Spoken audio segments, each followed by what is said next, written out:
Hello guys and welcome to another video. I want to show you one of my most insane games. It's a really long game of 60 moves, but it's really fun to watch and I hope you enjoy it. Let's jump straight into it. So the game, I was playing black and my opponent kicked off with e4. I played my pet opening b6. Idea is to put the bishop here on b7 and attack that pawn on e4. He played d4, logical move, grabbing the center and grabbing all of these squares. I played bishop b7 to attack that pawn. I'm playing a hyper-modern kind of approach where I develop my piece on the side and I attack the center. He went knight c3 defending, now e6, preparing my bishop to come here and pin the knight. He went knight f3, I replied with bishop b4. Now my threat is to take this pawn, as the knight's not defending the pawn anymore because of his pin to the king. So he went bishop d3 defending, knight f6 threatening the pawn once again, and now bishop to g5. I can't move my knight there because his bishop just takes my queen, as you can see. I tried h6, chasing away the bishop. He took.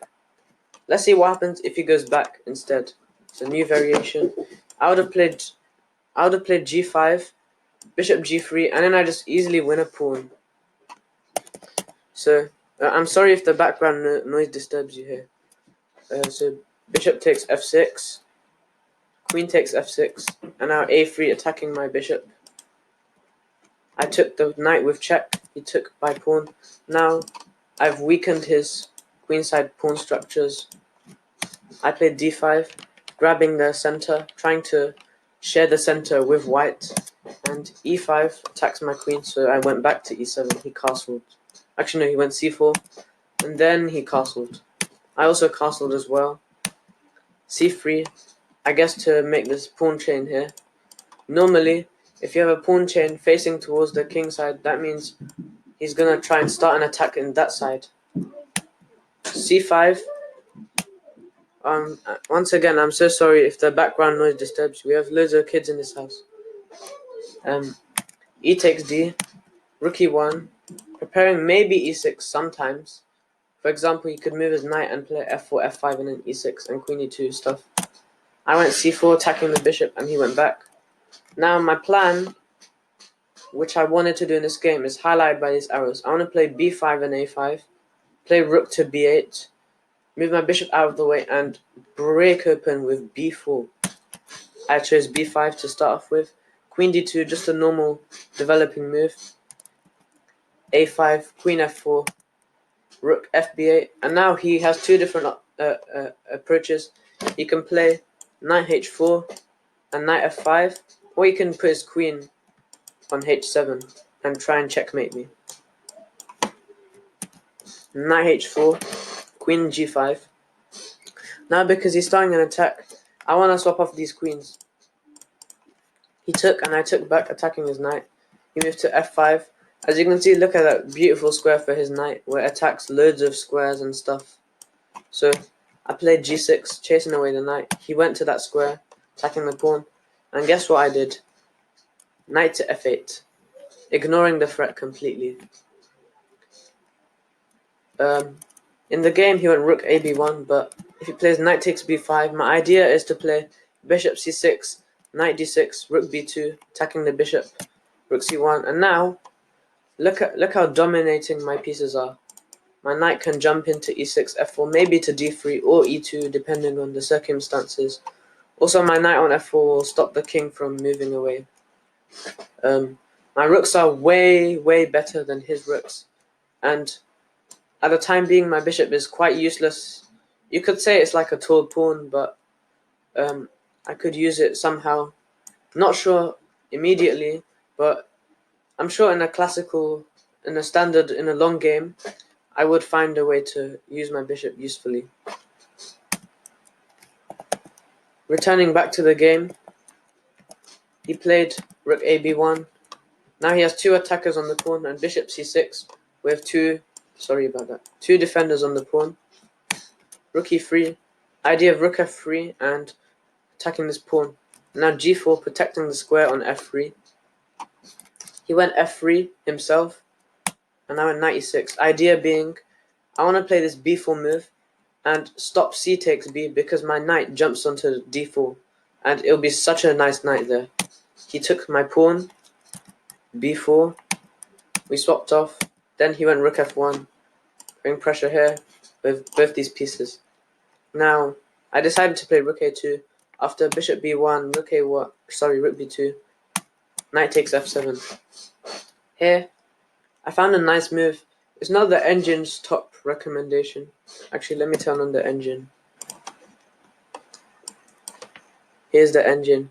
It says b takes c3 is the best move, but I chose to play rook takes b1. The idea being, I want his rook lured away, and then I can take his knight. And now I have a bishop and a knight for his rook and 2 pawns. He gave me a check and he went h4. As you can see, he's trying to promote here while I'm trying to promote there. b3, h5, pawn swapped off, rook f8. He continued h6, and unfortunately I had to waste the tempo, but it was kind of nice because if we go back here, and I immediately went rook h8, then he would have played this g4 move and protect the pawn. Now, back to the main line, rook f8. After rook h8, he doesn't have this g4 move anymore. That's why I'm positive about wasting that tempo. Rook f6 protecting it, and now bishop a4. It's not a really good move, but I just played it to tempt his rook into coming to a7. Then knight takes d4. What a nice move. He had to take, otherwise he was just going to lose another pawn. Now c3. Obviously you can see the idea.